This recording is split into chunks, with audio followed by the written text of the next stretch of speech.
예, 오늘 신명기 19장 14절 단 한 절입니다. 한 절의 내용이지만 사실 많은 의미를 품고 있는 그런 본문이기 때문에 본문을 통해서 우리가 하나님의 말씀을 좀 깊이 있게 생각했으면 좋겠습니다. 위치가 애매하게 딱 경계석을 옮기지 말라라고 중간에 나오거든요. 이전 문맥은 도피성에 관한 문맥이었죠. 하나님께서 약속하신 그 땅에 들어가면 너희들이 3등분으로 구획을 해서 언제든지 신속하게 다가갈 수 있는 도피성을 만들어라. 이 도피성이라고 하는 것은 일부러 죽인 게 아니라 고의로 살인한 것이 아니라 부지 중에 살인한 자들이 어떻게 보면 피해 보복자, 그 가족이나 친족을 대표하는 사람에게 죽임을 당하지 않도록 도피하는 그런 성을 하나님께서 허락하신 거죠. 그리고 이후에 너희가 땅을 확장하면, 영토를 확장하면 세 개의 도피성을 더 만들어라. 이런 이야기가 그 전에 앞에 문맥에서 등장하는 거죠. 다음 주에 살펴보겠지만 15절에서 21절에서는 법정에서 거짓 증언을 하지 말라는 겁니다. 위증을 금지하고 무엇을 증언을 할 때, 특히 중요한 증언을 할 때에 두세 사람으로 증언을 들어야지 한 사람의 말만 들으면 안 된다. 이런 증언에 대한 이야기거든요. 이 세 가지가 다 어떻게 보면 따로따로 노는 것 같죠. 도피성, 그리고 오늘 경계표에 대한 거, 그리고 법정에서의 위증, 각각 다른 이야기들을 하는 것 같고, 특히 오늘 한 절밖에 안 되는 이 경계표가 뭐가 그렇게 중요하다고 여기 이렇게 끼워 넣었는가. 사실 오늘 본문은 앞에 도피성과도 관련이 있고요, 뒤에 나오는 거짓 증언과도 관계가 있습니다. 도피성이 생명을 보호하기 위해 하나님께서 주신 법이라면 오늘 본문은 땅에 대한 거죠. 그 생명을 유지하기 위한 수단인 그 땅을, 개인이 가진 땅을 보호하기 위한 것입니다. 법정에서 거짓 증언, 위증하는 것 통해서 생명을 빼앗길 수도 있고, 또한 오늘 경계석과 같이 경계표를 같이 본다면 거짓 증언하는 사람들이 자기 자신의 땅을 넓히기 위해서 거짓으로 공의를, 진리를 왜곡시키고 거짓 증언을 통해 경계표를 옮겨놓고 자기 땅이 아닌, 자기 기업이 아닌 것을 차지하는 것, 사실은 다 관련이 있는 것이죠. 그래서 이 위치에 위치한 것이 적당하다라고 생각을 합니다. 14절 한번 더 읽어보면, 내 하나님 여호와께서 내게 주어 차지하게 하시는 땅, 곧 내 소유가 된 기업의 땅에서 조상이 정한 내 이웃의 경계표를 옮기지 말지니라. 이 말씀은 신명기 27장 17절에 한 번 더 등장을 합니다. 신명기 27장 17절에는 그의 이웃의 경계표를 옮기는 자는 저주를 받을 것이라 할 것이요 모든 백성은 아멘 할지니라. 신명기에서 저주와 축복을 동시에 내리고, 그리고 거기서 순종하겠다는 의미로 백성들이 아멘 화답을 하는 그런 장면인데, 여기에서도 저주의 내용 중에 이웃의 경계표를 옮기는 자, 경계표는 랜드마크입니다. 내 땅을 표시하기 위해서 만든, 흔히 돌 가지고 하죠. 그래서 경계표, 경계석 뭐 이렇게 이야기를 많이 하는데, 그것을 옮기는 자는 저주를 받을 것이다. 사실 뭐 GPS도 없고 오늘날처럼 땅 구획을 한 것을 어떻게 할 수도 없고, 그래서 강이나 하천이나 혹은 도로나 이것들로 이제 경계가 확실하게 나 있는 땅은 괜찮은데, 그런 것들이 없는 그냥 허허 벌판에서 만약 땅을, 경계를 정한다고 해보세요. 그러면 어떤 지표가 되는 지표석을 놓을 수밖에 없는데, 그걸 갖다가 거기 있던 것들을 옮겨 놓으면, 사실 은밀하게 옮겨 놓으면 거기 있었는지 여기 있었는지 뭐 말할 수가 없는 거죠. 그래서 이웃의 경계표를 옮기는 자는 저주를 받을 것이다. 사실은 진위를 밝히기 어려운 죄입니다. 몰래 만약에 옮겨 놓는다면 사실은 진위를 밝히기가 어려운 거죠. 여기까지 내 땅인데 몰래 밤에 가가지고 한 10m 더 들어가서 옮겨놨다. 이렇게 해도 그걸 어떻게 이야기할 수가 없는 경우가 생길 수 있는 거죠. 하지만 이것은 은밀하게 옮기는 것 이야기가 사실은 아닙니다. 은밀하게 가서 밤에 내 땅 좀 더 많이 만들어야지 해서 옮기는 이야기가 아니에요. 실제로 경계표를 움직이는 일이 일어났냐? 이스라엘 역사 중에 일어났습니다. 그리고 거기에 대한 경계를 신명기에서뿐만이 아니라 계속적으로 하고 있습니다. 호세아서 5장 10절에 보니까 유다 지도자들은 경계표를 옮기는 자 같으니 내가 나의 진노를 그들에게 물같이 부으리라. 자, 여기서 경계표를 옮기는 자를 누구에게 비유했냐면 유다의 지도자. 유다의 지도자가 지금 무슨 짓을 하고 있냐? 지금 신명기에서 얘기하는 경계표를 옮기는 그 짓을 하고 있다. 그럼 이 사람들이 은밀하게 몰래 경계표를 움직인다. 이 이야기를 하는 게 아닙니다. 이 지도자들이 지금 광포와 그리고 가난한 자, 연약한 자들을 압제하고 있는 힘있고 권력이 있는 자들이, 유다의 지도자들이 그 백성들, 특히 가난한 자, 고아나 과부 같은 사람들을 압제하고 있는 이야기를 뭐로 이야기하냐면 경계표를 옮겨놓는다라고 이야기하거든요. 그래서 경계표는 몰래 옮겨놓는 게 아니라요, 힘있고 능력이 있는 사람들이 가난한 자의 땅을 빼앗아서 경계표를 옮겨놓는 겁니다. 무력으로. 잠언서 23장 10절 11절 보면 옛 지계석을 옮기지 말며 고아들의 밭을 침범하지 말지어다. 대저 그들의 구속자는 강하시니 그가 너를 대적하여 그들의 원한을 풀어주리라. 경계석을 옮기는데 누구의 경계석을 옮기냐? 고아의 경계석을 옮긴단 말이에요. 고아의 땅을 차지하기 위해서 경계석을 옮긴단 말이죠. 욥기서 24장 1절에서도 4절 욥이 한탄을 합니다. 하나님이 살아계시면 어떻게 이런 일이 생길 수 있습니까? 사실 욥이 그런 일을 겪고 있잖아요. 어찌하여 전능자는 때를 정해놓지 아니하셨는고 그를 아는 자들이 그의 날을 보지 못하고 어떤 사람은 땅의 경계표를 옮기며 양떼를 빼앗아 기르며 고아의 나귀를 몰아가며 과부의 소를 볼모 삼으며 가난한 자를 길에서 몰아내나니 세상에서 학대받는 자가 다 스스로 숨는구나. 여기서도 경계표를 옮기는 것과 고아나 과부를 착취하는 것, 이것을 같은 선상에서 놓고 이야기를 하고 있죠. 그래서 경계표를 옮긴다라고 하는 것은 몰래 은밀하게 밤에 가서 땅 조금 차지한 그게 아니고요, 힘과 능력 가지고 있는 권세가 연약하고 가난한 자들을 침탈하고 있는 행위가 경계석을 옮기는 것입니다. 왜? 그 사람들은 짓밟아도 아무런 자신에게 대적을 하지 못하니까. 가난한 자들을 더 짓밟고 더 착취하는 거예요. 힘 있고 능력 있는 자들끼리는 안 싸웁니다. 서로 견제하고 균형 있게 나가지 그 사람들 거 함부로 할 수가 없는 거거든요. 그래서 어떻게 보면은 민주주의나 혹은 국가 체제가 제대로 되지 않은 부패한 국가일수록 빈부격차가 엄청나죠. 부자들은 엄청나게 부자입니다. 근데 가난한 자들은 말도 못하게 가난해요. 어떻게 하냐? 그들이 마음껏 착취하는 거죠. 억압하는 거죠. 못 사는 나라일수록 그래서 부자가 더 부자예요.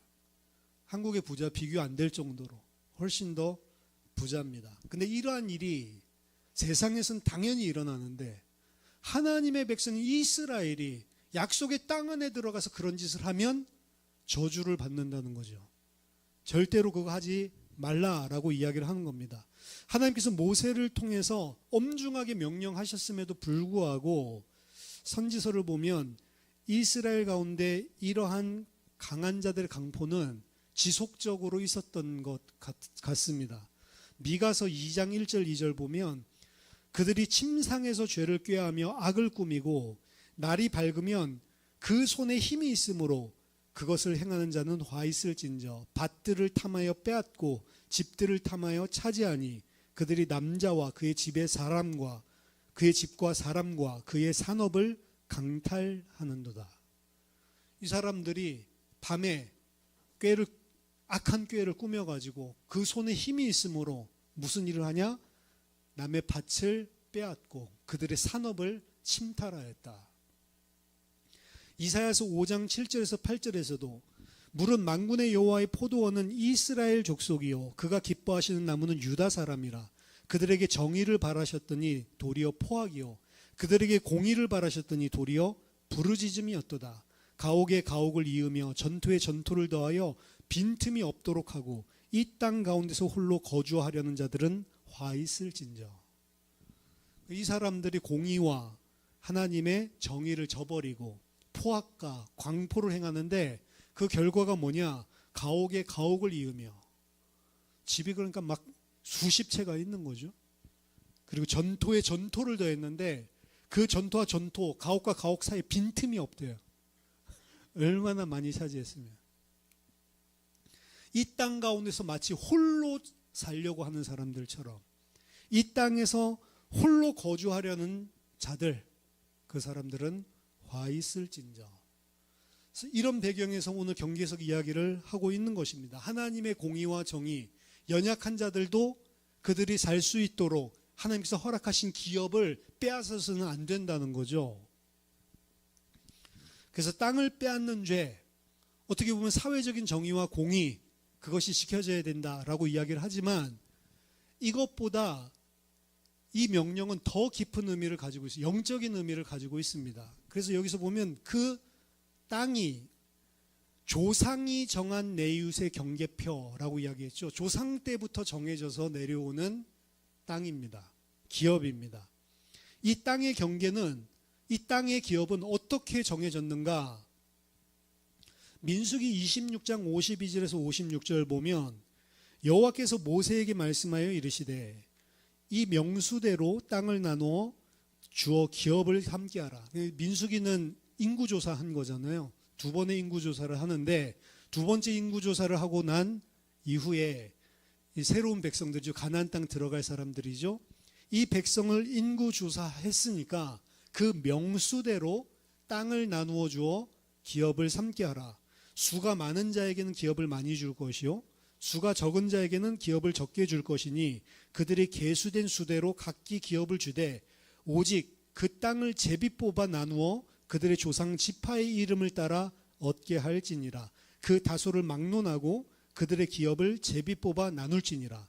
앞에는 머릿수대로 나눠줘라 라고 이야기했는데 뒤에는 머릿수 상관하지 말고 제비 뽑아서 하라. 이건 무슨 이야기냐면 땅을 12지파가 있는데 지파의 숫자들이 각각 있잖아요. 그럼 지파가 많은 지파는 더 많은 땅을 가져야 되고 지파가 적은 자는 더 적은 땅을 가져야 되는데 그 땅을 갖다가 구획을 해서 지파가 많은 땅은 이쪽을 차지하고 이걸 미리 정해준 게 아니고 땅을 막 나누어서 예를 들어서 한 지파는 10,000명이고 한 지파는 20,000명이다. 그럼 땅을 3개로 나눠서 한 지파 20,000명은 2개 뽑으면 되겠죠. 그리고 다른 지파는 하나만 뽑으면 되겠죠. 그러면 숫자가 많은 지파는 제비 뽑아서 많은 땅을 가지게 되고 적은 지파는 하나밖에 안 뽑으니까 적은 땅을 가지게 되겠죠. 대신에 땅은 많이 가지고 숫자대로 적으면 적게 가지되 그 땅은 좋은 땅이든 나쁜 땅이든 무조건 제비 뽑아야 된다는 거예요. 숫자가 많기 때문에 내가 기름진 땅 가질 거야. 그거 안 돼요. 제비 뽑았는데 산지가 나왔다. 그러면 힘이 많은 숫자가 많은 지파라도 산지로 가야 되는 거예요. 숫자가 적더라도 제비 뽑았는데 기름진 평야가 나왔다. 그럼 그 지파가 숫자가 적고 힘이 없지만 기름진 평야로 가는 겁니다. 왜 그렇게 하냐? 제비 뽑는 것은 어떻게 보면 구약 성경에서 나오는 하나의 원칙인데 사람이 정하지 않는다는 거예요. 누가 가질지 혹은 누구를 선출할지를 사람이 정하지 않고 하나님이 정하시게 하나님의 뜻임을 이야기하는 게 이 제비 뽑기입니다. 오늘날에도 그래서 제비를 뽑아야 되냐?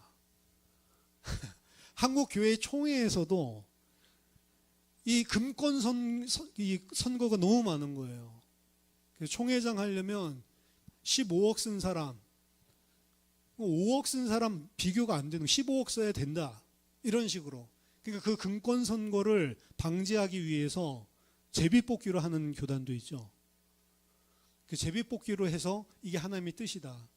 근데 이 구약에서 이야기하는 이 제비뽑기는 그런 싸움, 다툼 이런 것들이 아니고 뭘 상징하는 거냐면 사람이 뽑는 게 아니고 하나님이 뽑는다. 이것을 강조하는 것이거든요. 민수기 33장 54절에서도 너희의 종족을 따라 그 땅을 제비 뽑아 나눌 것이니 수가 많으면 많은 기업을 주고 적으면 적은 기업을 주되 각기 제비 뽑은 대로 그 소유가 될 것인즉 너희 조상의 지파를 따라 기업을 받을 것이라. 여호수아서 14장 2절에 보면 이 말씀 그대로 제비 뽑아서 9지파 반만 가나안 땅 서쪽을 차지하죠. 2지파 반은 동쪽이 기름지다고 해서 자기네들이 멋대로 거기에 살겠다고 이야기를 하죠. 그래서 9지파 반에게 모세에게 명하신 그대로 여호수아가 제비를 뽑아서 땅을 다 분배합니다. 그리고 그 분배한 땅은 지금까지 차지한 땅뿐만이 아니고 앞으로 차지하지 못한 땅까지도 다 구획해가지고 미래에 차지할 땅까지 다 분배를 합니다. 왜냐하면 하나님이 언약을 반드시 이루실 것이기 때문에 아직 정복하지 못한 땅까지도 각각 다 배분받게 됩니다. 잠언서 16장 33절에 보니까 그 원리에 대해서 정확하게 이야기합니다. 제비는 사람이 뽑으나 모든 일을 작정하기는 여호와께 있느니라. 이건 제비 뽑기만 여호와께 있는 게 아니고요. 여러분 모든 일들이 결국에 그 일들이 일어난 것은 다 하나님의 손, 하나님의 뜻 아래서 일어난다는 사실을 기억해야 됩니다.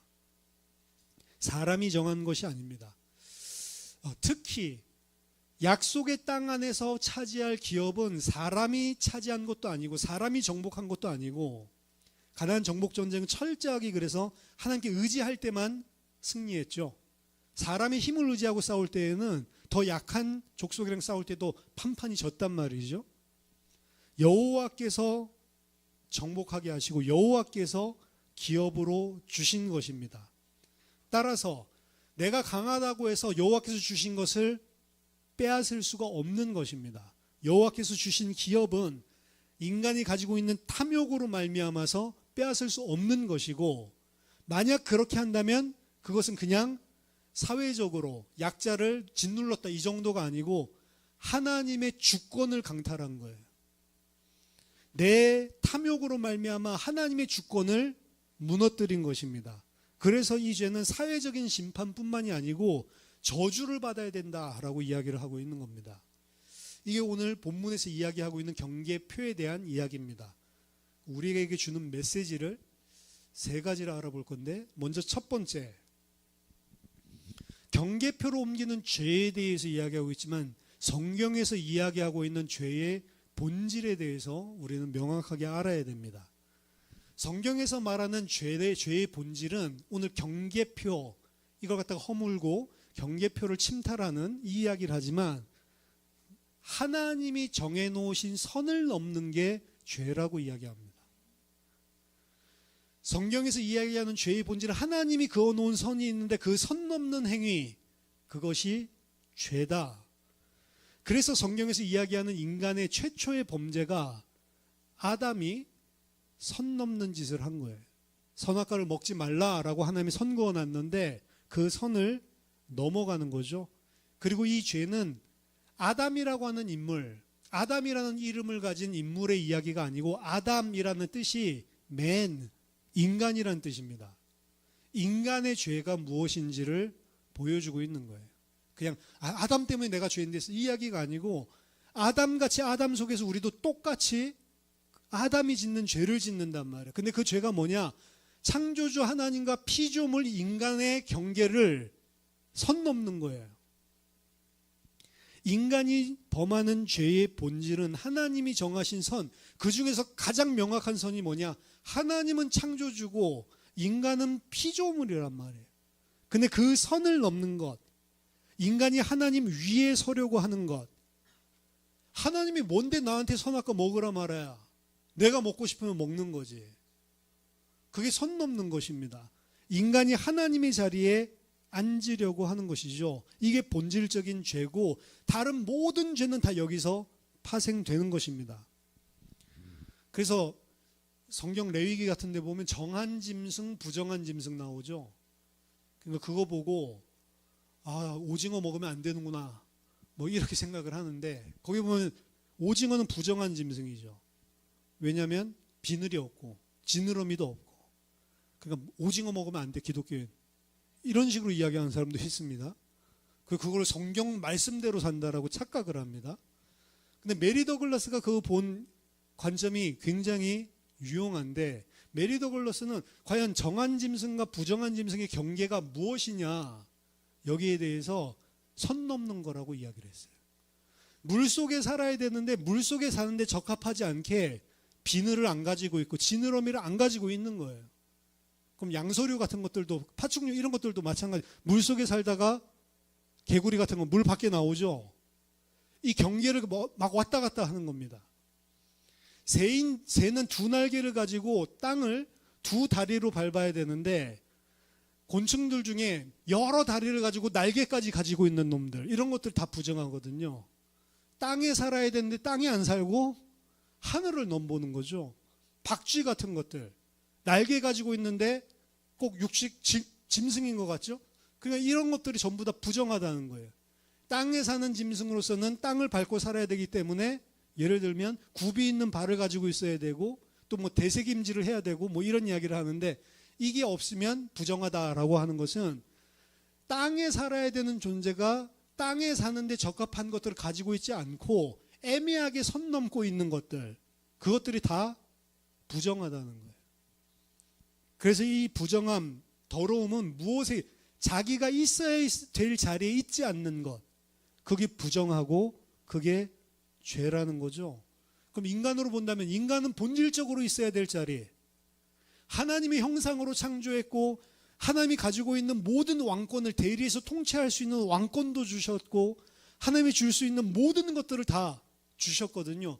하나만, 대신에 너는 하나 기억해라. 너는 창조주가 아니다. 너는 피조물이다. 그게 하나님 주신 명령의 본질이란 말이에요. 네가 모든 만물에 대해서는 하나님 같은 자가 됐을지라도 하나님을 봤을 때는 네가 하나님 아니다라는 것을 인식하라는 거죠. 근데 인간이 가지고 있는 건 하나님 되고자 하는 거예요. 모든 인간은 신이 되고자 하고, 나는 신이 돼야지, 나는 하나님이 돼야지, 이렇게 하지 않는다 하더라도 그게 무슨 의미냐면 내 마음대로 돌아가야 편해요. 내가 생각하는 대로 딱딱 맞아 돌아가야 인간은 편합니다. 안 그러면 불편해요. 제가 게임 좋아하니까 게임 방송하는 거 이렇게 보면은, 게임할 때 무슨 아이템을 갖다가 놔뒀는데 안 먹고 있다 이러면 사람들 막 불편해요. 빨리 먹어요. 빨리 먹어요. 막 그러면 스트리머가 이게 그렇게 불편해요. 먹어야 이제 편안. 인간은 내가 생각한 대로 안 되면 불편하다니까. 자녀들도 내 마음대로 안 되면 불편하죠. 그렇죠? 내 생각대로 짝짝 돌아가야 되는데, 그 자기 생각이 강해가지고 강하게 휘둘르면 카리스마 강하다라고 이야기하는데, 그 사람 자기 뜻대로 안 되면 못 참습니다. 제일 문제는 나보다 약한 자 있으면 아까 막 경계표도 옮기고 마음대로 하면 되는데, 나보다 더 강한 자 나오면 이제 그때부터 이제 시달리기 시작하는 거죠. 그게 인간이 본질적으로 있어야 될 자리에 있지 않고 다 내 뜻대로 돌아가야 되는, 사람 볼 때도 내 뜻에 맞아야 돼. 그렇죠? 못생기면 안 돼. 예뻐야 돼. 그렇죠? 잘생겨야 돼. 못생기도 못생긴 데 이유가 있는 것입니다. 하나님이 그렇게 창조해 놓으셨잖아요. 그렇죠? 피조물로서 하나님을 예배하고 섬기고 순종해야 되는 자리에 있어야 되는데, 그 자리에 있지 않는 게 죄의 본질인 겁니다. 하나님이 뭐야? 하나님 알지도 못해. 이제 하나님 예배하지도 않아. 하나님 뜻이 뭔지 궁금하지도 않아. 그냥 세상 사람들, 하나님 모르는 사람들이 살고 있는 그 사상, 목표, 그 삶의 방식 그대로 그냥 사는 것입니다. 그래서 모든 인간은 다 죄인이라고 이야기하는 거예요. 태어날 때부터 자기중심적으로 태어나는 것입니다.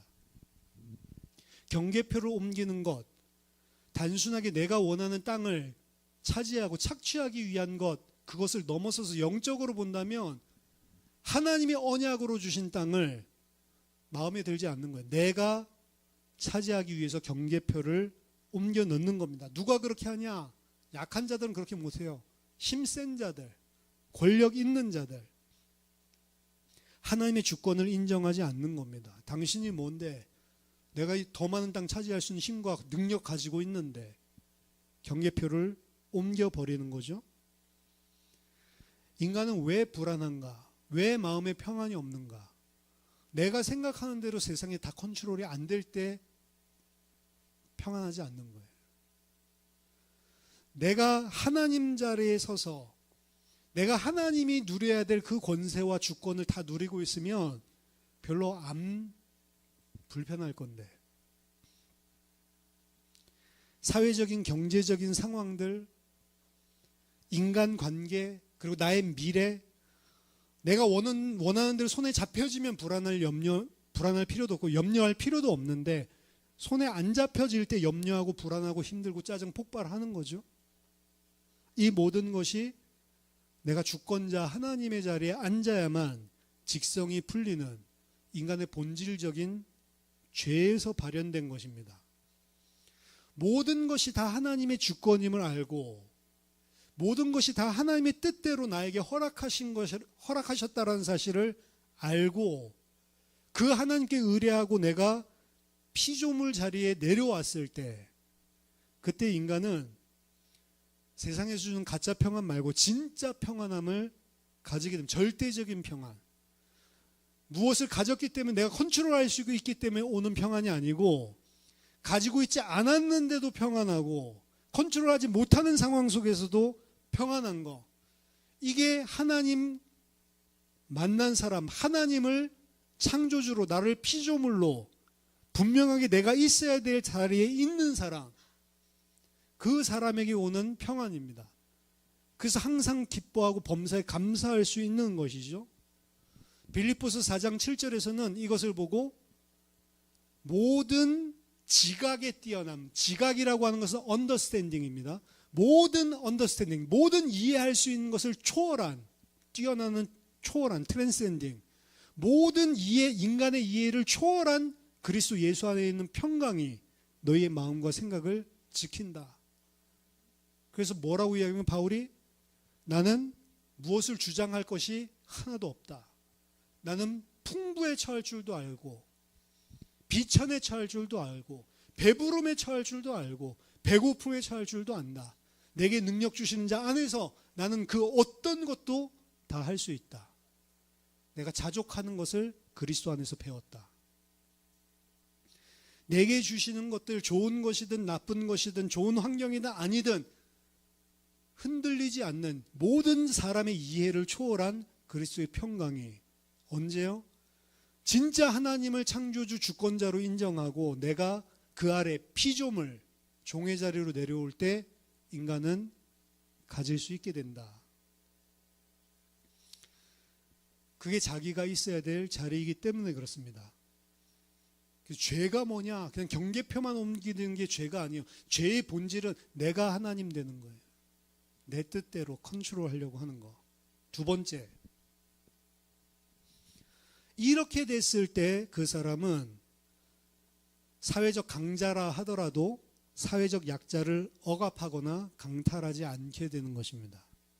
도리어 진짜 이 답이 난 사람은 강자인데도 불구하고 그들을 위해서 자기를 희생하고 섬기게 된, 그게 하나님의 나라의 원리입니다. 세상의 임금과 하나님 나라의 임금은 다릅니다. 세상의 왕은 군림하고 장악하고 권세를 부리죠. 하지만 하나님 나라의 왕은 도리어 연약한 자들을 섬기고 그들을 위해서 자기의 목숨을 버린다. 너희가 알거니와 세상의 권세자들은 그 권세를 부리고 어떻게 보면 연약한 자들을 탄압하고 그들의 것을 탈취하고 빼앗지만 하나님 나라의 왕은 그렇지 않습니다. 인자가 온 것은 섬김을 받으려 함이 아니요 도리어 섬기려 하고 많은 자들을 위하여 대속물로 주기 위해서, 생명까지 주기 위해서 하나님 나라의 왕이 온 것이다. 지계석을 옮기는 자는 자신의 힘을 가지고 연약한 자들을 짓누르고 내 땅을 넓히려는 탐욕을 부리는 자입니다.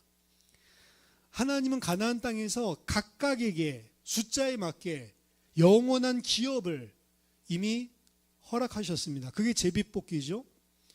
비록 삶이 어려워져서 그 땅을 담보로 돈을 빌리고 어떻게 보면 담보물로 넘어간 경우가 있다 하더라도 하나님 법을 다 주셨어요.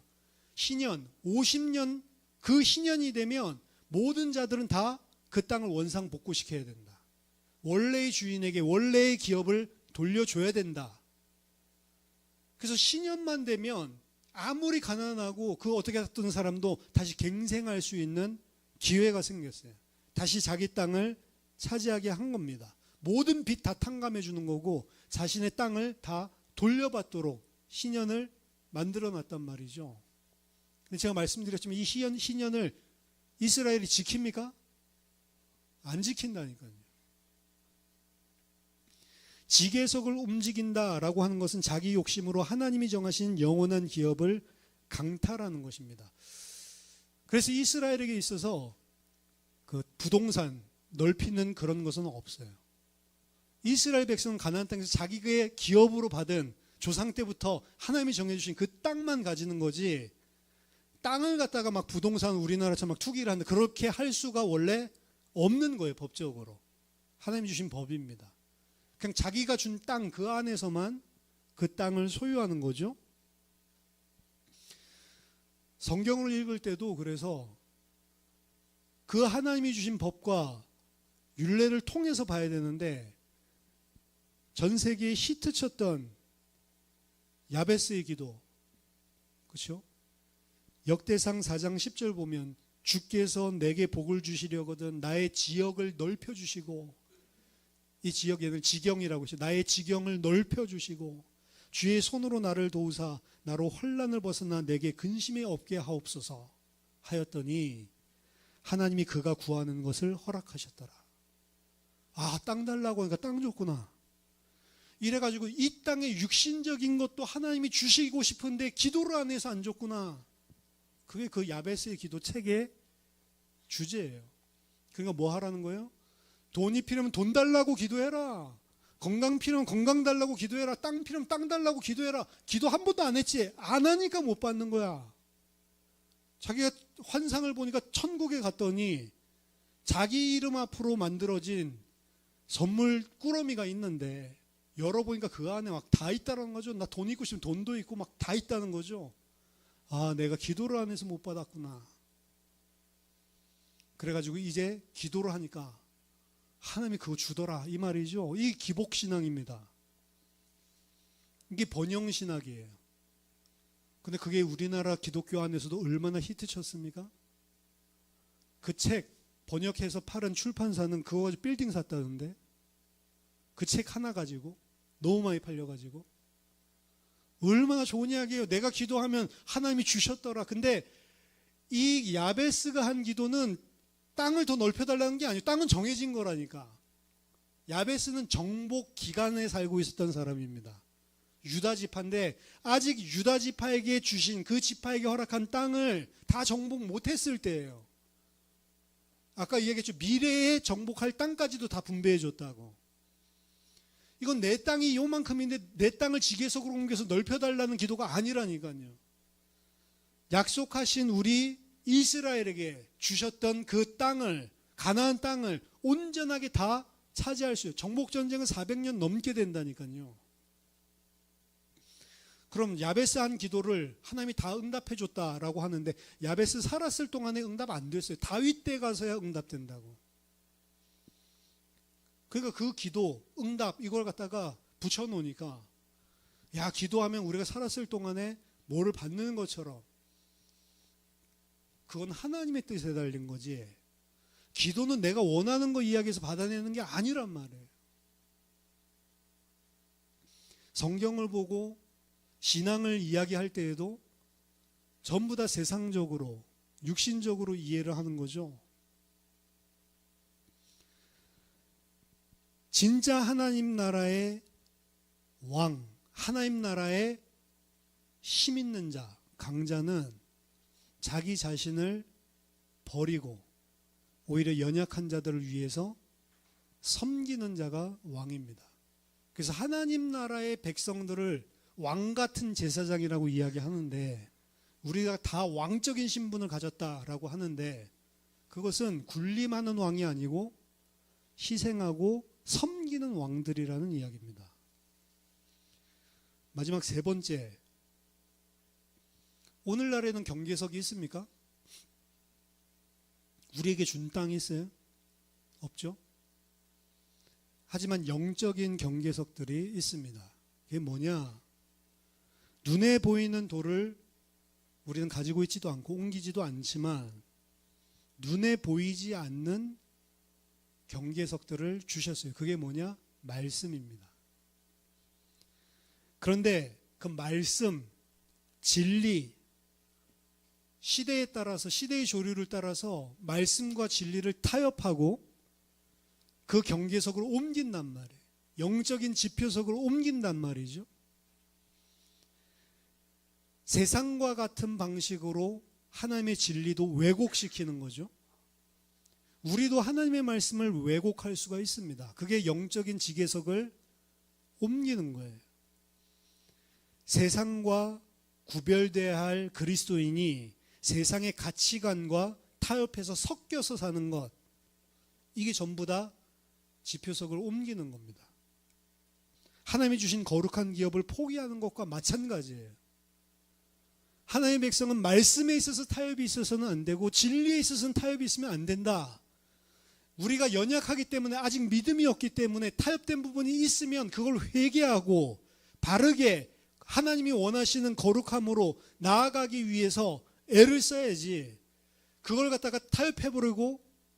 전 옛날에 모교회 다닐 때 이런 이야기를 많이 들었어요. 사업하신 장로님, 아유, 사업 그 법대로 그대로 하면 안 된다고.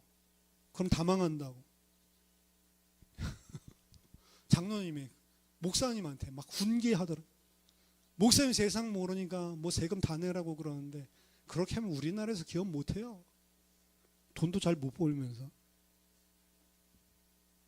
그러니까 목사님 그냥 예 이러고 있더라고요. 그래서 나도 옆에서 아, 그렇구나.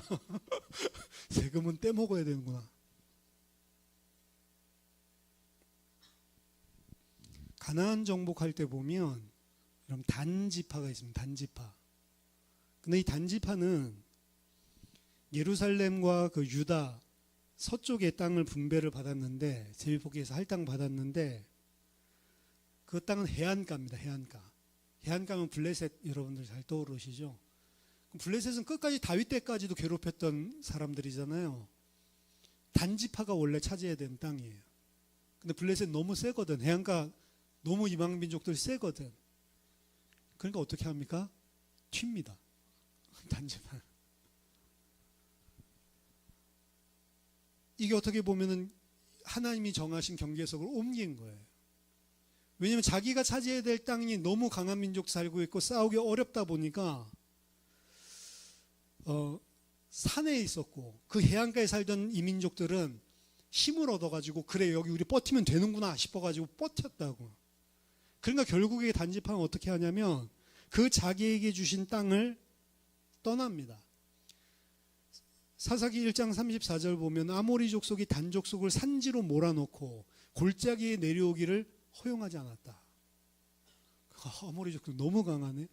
이렇게 해서 골짜기로 몰려갔는데 결국에는 사사기 18장 보면 포기해요. 그리고 다른데 좀 차지하기 널널한 땅을 찾아갑니다. 그곳이 라이스라고 하는 땅이에요. 거기를 정복합니다. 그리고 그 땅을 단이라고 이름을 바꿔요. 원래 단 땅은 다른 땅인데.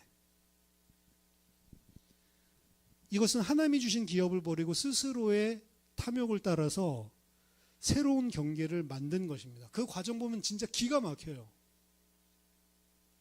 미가라고 하는 사람이 있는데, 그 미가라고 하는 사람이 이스라엘 사람 맞는데, 그 사람이 집에 보면은 우상도 다 만들어가지고 섬기고 있고요. 그리고 또 레위 지파 중에 한 명 형제를 데려다가 너 우리 집 제사장해. 그래서 자기 가정 제사장 삼고 있고요. 단지파가 보더니 탐이 나는 거예요. 야, 저 우상 탐난다. 야, 저 제사장 있으면 얼마나 좋을까. 이래가지고 미가 몰래 그 제사장이랑 딜을 해요. 너가 우리 전체 우리 그 지파 단지파의 제사장 해라. 한 집에 제사장 하는 게 좋냐, 아니면 우리 전체 지파의 제사장 하는 게 좋냐. 그러니까 전체 하면 좋지. 이래가지고 그 사람이 제사장이 아니에요. 하나님이 세운 사람도 아닌데, 그럼 내가 너희를 위해서 제사장 할게. 그리고 미가가 저 깎아놓은 저 우상 너무 좋아 보인단 말이죠. 저것도 우리가 가지고 가자. 그럼 제사장이라 이렇게 뺏어가지고 그걸 탈취해가지고 도망간다니까요. 그러니까 미가가 막 쫓아와서 너 이렇게 하면 되냐라고 했더니, 좋은 말 할 때 가만히 있어라. 그 미가가 힘이 안 되니까 쪽수에 밀려서 어쩔 수 없이 그렇게 하고 이제 그 집한테 그 제사장한테 물어보거든요. 저 우리가 싸우면 이길까 안 이길까. 그러니까 여호와께서 함께 하신다. 싸워라. 이렇게 해가지고 자기가 차지한 땅이 원래 단지파에게 준 땅이 아닌 땅을 차지한단 말이에요. 단지파에서 나온 사사가 있어요. 근데 그 사람이 누구냐면 삼손입니다. 삼손. 제일 사사 같지 않죠? 자, 요한계시록 7장에 가면 14만 4천 명의 지파들 이름이 나오는데 12지파의 이름이 나옵니다. 근데 단지파가 없어요. 단지파가 없는데 12지파야. 왜 그럴까요? 원래는 레위 지파가 있어서 13지파잖아요. 단지파가 빠지고 레위 지파가 들어가서 그 새하늘과 새 땅에서는 레위 지파가 기업을 차지합니다. 다는 그 기업을 새하늘과 새 땅에서 못 받아요.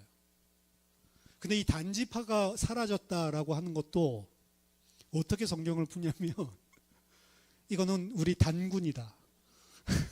이들이 동쪽으로 가서 우리 한민족, 그래서 백의민족 이스라엘이랑 비슷하구나. 장대 푸스도 막 곡하는 것도 비슷하고 이런 식으로 막 주장을 하는 사람들이 있는데, 단군은 BC 2333년입니다.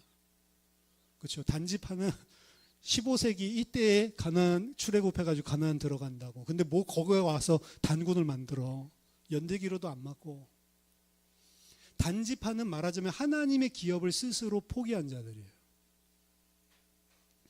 그래서 하나님의 어떻게 보면 주셨던 그 약속의 땅을 자기 자신들의 불신앙으로 포기하고 자기 자신의 땅을 차지하러 간 사람들이 단지파입니다. 그래서 점점 단지파 이름이 사라지고 궁극적으로는 계시록에서 없어져 버린다니까. 성도는 세상 살면서 반드시 하나님께서 주신 말씀의 선을 지켜야 되는 것입니다. 우리의 삶의 기준이 되는 영적 지계석인 하나님의 말씀을 타협하거나 변질시키면 안 돼요. 괜히 막 국뽕에 빠져가지고 막 단지파가 뭐 우리 집하고 우리 원래 12집 이런 거짓말, 그런 거 하면 또 좋아하는 사람들이 많아요. 아리랑 신학이라고 뭐 그런다는데 원래 이단에게서 시작된 겁니다. 자신이 이제 단지파고 비느하스가 뭐 우리나라 말로 박이랑 비슷하다 뭐 이렇게 해서 박씨를 비느하스라고 한다 뭐 이단들이 하는 이야기예요. 사실은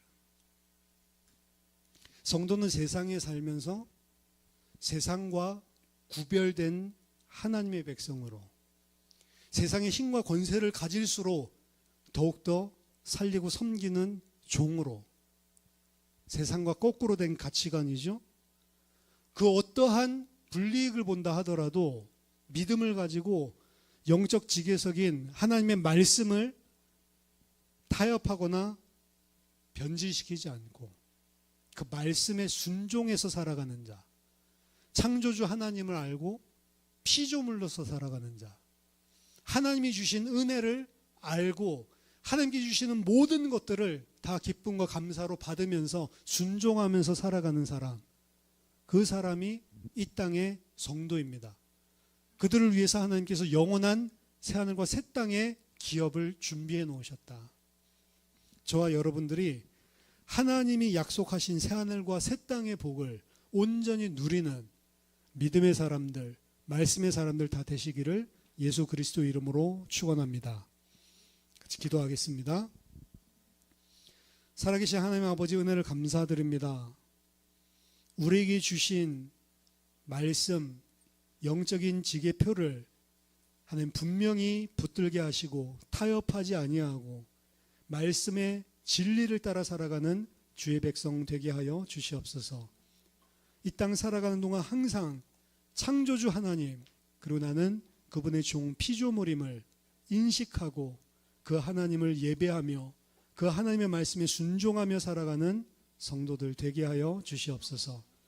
힘이 강하고 많은 것을 가질수록 오히려 연약한 자들을 살리고 섬기는 종으로 살게 하여 주시옵소서. 예수 그리스도 이름으로 기도하옵나이다. 아멘.